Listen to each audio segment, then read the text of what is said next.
ও মা, বৃষ্টি হচ্ছে, একটু যাবো না? একটু ভিজি না। না, ঠান্ডা লেগে যাবে। একটুখানি যাই না, কিচ্ছু হবে না। যা ইচ্ছা করকে যায়, এমনিতেও তো এইবারে আমার কেউ কথা শোনে না, তুই বা কেন শুনবি? যা ইচ্ছা করকে যা, যা। আর হ্যাঁ, ঠান্ডা লাগলে আমায় বলবি না। হাঁচু হাঁচু।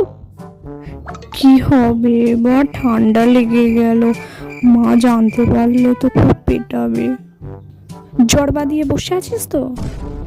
বারবার করে বারণ করলাম, আমার কথা তো শুনবিই না।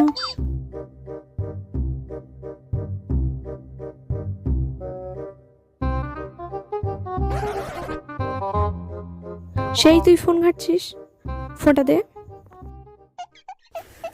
নে এবার ঘুমা। কেন যে বৃষ্টিতে ভিজতে গেলাম আমি, ধুর।